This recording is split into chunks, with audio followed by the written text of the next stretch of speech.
Powell's message, and basically we got the hawkish pause. Still likely to see 2 hikes, not seeing any cuts this year. What did you think of that? I think what was happening here was the Fed is posturing to some extent. They are data dependent, and I think they will remain data dependent, but I think they are concerned about the relative strength of the economy. They've raised 10 consecutive times, and we haven't really seen a slowdown in any way. So they're kind of keeping the door open and essentially telling us, like, behave yourselves or we will break everything.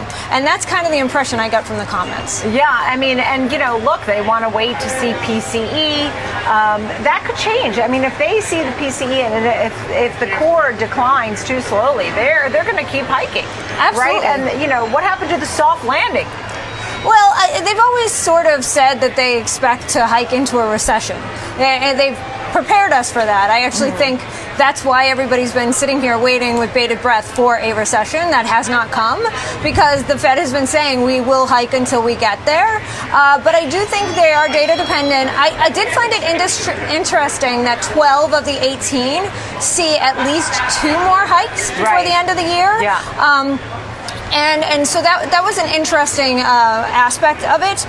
But I think the key here is they're pausing because they want to get more information to see, because since Fed policy is lagging, and it will take a little while to see the results. Yeah, so as you see the economy at this point now, we got in retail sales. I saw how resilient the consumer was. It looked like they were spending on pretty much everything, cars, food.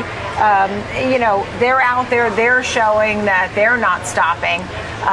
So we saw a rise there. We've generally had a pretty tight labor market, but that could come down some. And that's something that people are watching as well. I mean, when you think about the economy, so far, I don't know, what about a recession? Well, that's the interesting part. Retail sales were okay, but consumer sentiment's largely negative. So it's sort of contradictory if you think about it. The other thing worth considering is just there are some concerning things that we are seeing in some of the leading indicators. So, for example, challenger layoffs, which is a layoff announcement by corporations, have risen significantly, and they tend to be about 3 months ahead of actually seeing that in the unemployment numbers. You announce layoffs, but they're not immediately happening. So that is concerning. The CEO Board of Confidence survey showed that CEOs are expecting a decrease in workforce over the next 12 months, or that the workforce stays flat. What we're not seeing is that CEOs are not suggesting that they see an increase in the workforce. Right. So that is a concern for unemployment numbers, but also use of credit has gone up. We saw the largest increase in the usage of credit by consumers in April, and defaults are going up. So a couple of things to just be concerned about, but I think that the Fed pausing kind of gives us a chance to absorb that, see what the data looks like in the next month or two, and then make a decision from there. So what do you tell investors? How do you go about figuring out, how to play it, the strategy?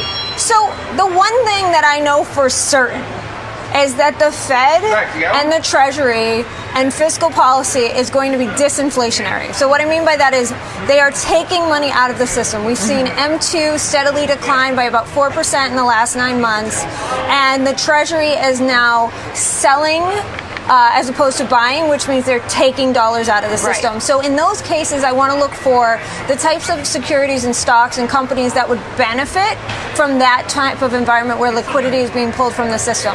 So for me, that's going to be industrials, materials, energy stocks, and healthcare.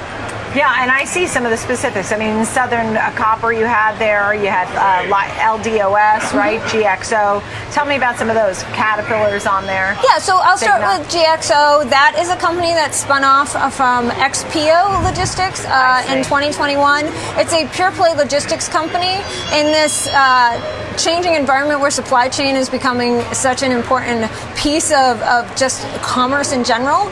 This is a company that helps others with supply chain management. They just launched the GXO Direct, which is a shared space logistics program, which is much better margins. So that's a really interesting name that I like there. Leidos, we've talked about Leidos a million times. Leidos. They have a lot of insider buying, trading at 12 times. They just had a change in their CEO. So there's a couple of things there that are maybe short-term headwinds, but I think long-term the stock is really interesting, especially now that we're through the debt ceiling discussions. Thank goodness. Because they're a defense contractor, and those names were hurt by those discussions.